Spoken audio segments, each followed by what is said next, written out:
We hadn't spoken in over a year when the envelope arrived, blunt, sterile, and direct. A court summons. The contents hit like a punch. A paternity test request, child support demands, and a financial review. Her name was typed neatly across the top to Shay Moore. And under the section labeled Child, it read, Aiden Moore, age 2. I stared at it, stunned. Tasha and I had a brief, chaotic fling 2 years back. It ended abruptly, without much conversation. She never mentioned a pregnancy. No texts, no emails, no warnings. And now, out of nowhere, I was being dragged into court. At first, I sat frozen, stunned. But that soon gave way to anger. Tasha knew I wasn't some millionaire living in a high. I worked long hours at a local auto shop, took extra gigs on weekends to pay the bills. I lived a simple life, honest and quiet. I wasn't rich, but I was dependable. Clean record, low buy. She must have assumed I'd just cave in and accept it all without a fight. Maybe she thought I'd be too intimidated to push back. She didn't know me at all. The court date came a month later. I arrived early, shirt freshly ironed, jaw locked tight. I was ready. She strolled in like she owned the place, a toddler balanced on her hip. The kid was adorable, wide-eyed, curly-haired, but she didn't glance in my direction. She slid into her seat like the outcome was already written. Her lawyer started off, accusing me of shirking my responsibilities and demanding I pay child support retroactively. They even had a payment schedule drafted, nearly 40% of my monthly take. I stayed quiet, waited my turn, then stood and spoke one line.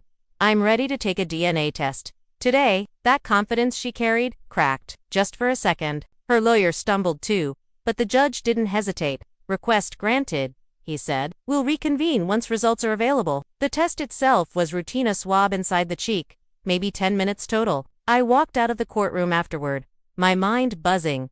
Part of me wondered, what if he really is mine? I wasn't heartless. If I had a son, I'd step up. But something in my gut wouldn't let go of the doubt.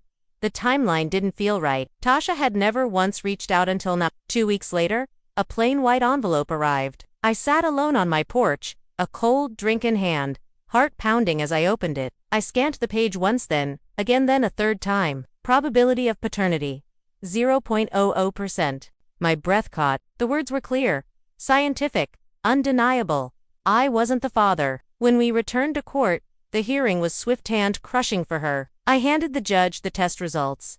Tasha's face lost all its color. Her lawyer attempted to recover, tried spinning a new argument, but the judge shut it down fast. This man is not the biological father. Case dismissed. The gavel echoed through the room like a final sentence. Tasha never raised her eyes. As I stepped into the hallway, she followed. Her voice was barely audible. I thought it was you, she murmured. I wasn't sure, but I hoped I didn't respond. No anger, just a quiet stare, filled with disappointment. She hadn't been looking for a father. She'd been searching for financial support, a name she could pin to her burden. I walked away feeling oddly at peace. Not victorious, just relieved. I hadn't known I was walking into a trap until it was nearly too late, but I got out. The whole ordeal left me with a lesson I'll carry forever. Silence isn't always peaceful. It can be a setup. And trust isn't a gift. It's something people earn. I haven't heard from Tasha since. I honestly hope the kid's doing all right. None of this was his fault, but I've moved on, wiser, guarded, and sharper than before. Next time, I'll trust my instincts. And if someone ever tries to underestimate me again, they'd better remember, truth doesn't need to shout. A DNA test will do just fine.